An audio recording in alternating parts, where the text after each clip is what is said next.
I'm Dr. Ryan DeBell from The Movement Fix. This is Movement Fix Monday, and I have Chris Johnson with me. Let's do it again. I'm Dr. Ryan DeBell from The Movement Fix. This is Movement Fix Monday, and I have Chris Johnson here with me again. And what we're going to talk about is monster walks, and actually why monster walks may not be as effective, at least the way most people are doing them, why they may not be as effective as you think they are, and his favorite drill to do instead that probably is more effective and with his experience has been much more effective of a drill for teaching people how to use their hip musculature and strengthening some of the glute muscles versus the monster walk. So I'm going to hand the mic over. He's going to talk about that stuff and take us through some drills. So we know the importance of the lateral hip musculature, especially the glute medius, when it comes to dynamic closed chain exercises, especially running. So we know that the monster walk is also probably second to the clamshell in terms of one of the most commonly prescribed exercises among rehab professionals. And it's not a bad exercise, but it also sets the stage for a lot of compensatory movement and sloppy mechanics. So not that that means that it's going to translate into pain, but I don't give a lot of monster walks. I do love lateral toe taps because it just forces people to own the movement and the position, and then I'll progress those. So I'm going to take you through that, show you what it looks like, and some of the simple cues that I use. So I'm just going to use a mini band to put around the thighs, and as it specifically relates to running, a lot of runners get in trouble at mid stance where the knee is in a flexed position, and this is sometimes where we start seeing some dynamic valgus and femoral internal rotation enter the equation. And again, a lot of the times people run with these kinematic changes, and it doesn't mean it's going to be painful, but if we're trying to strengthen the lateral hip region, this is how I like to first introduce the exercise. So I'm going to get a little bit of bend in the knee such that my knee is roughly at the plane of the toes. All right, this is going to challenge ankle dorsiflexion. I'm also going to be training the quadriceps and the lateral hip. So I'm going to keep the foot pointing relatively straight away, keep the knee centered over the foot, make sure my pelvis and shoulders are staying square, and I'm just going to tap to the side. Right, so I usually do 3 sets of 10, alternating between sides, and this is a deceptive exercise, again, very fatiguing on the lateral hip region. Okay, so before you introduce monster walks, give these a shot. Set the stage for success, and then you can progress it.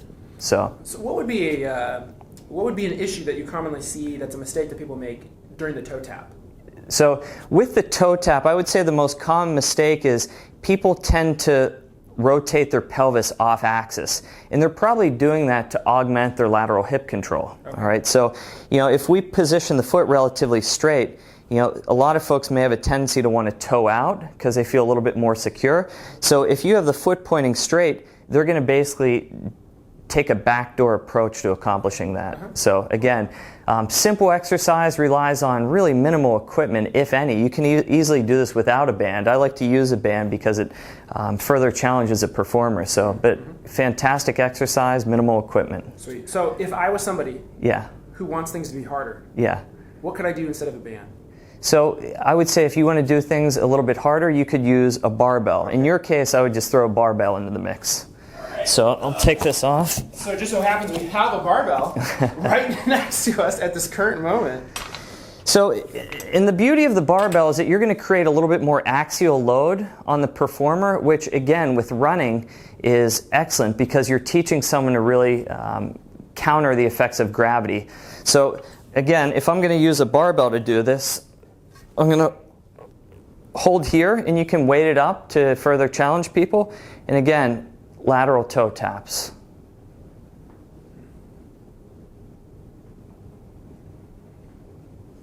Sweet. Barbell with a band? That would be the next progression. Yeah. Barbell. Sky's the limit. So can you talk about, real quick, can you show us what the mistakes are that people make during the monster walk and, Sure. and why that's a mistake? Yeah, and I would say the main thing is You give this exercise, you turn your back on someone, which is, often what happens in an outpatient facility, and they'll tend to start losing foot position, okay? So, or you'll get asymmetry in foot position, such that when people go to the side, and they may even start falling into valgus positions or things that you're trying to prevent them from going into.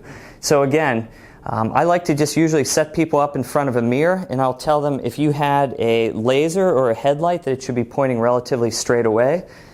All right, because most folks only go into dynamic knee valgus. So again, that's not the devil, but I want to have a little bit more variability or to give them more options. So if I can teach them to counter that, then we may actually start working into it a little bit later. But I want them to be able to counter it, especially if they're dealing with anterior knee pain.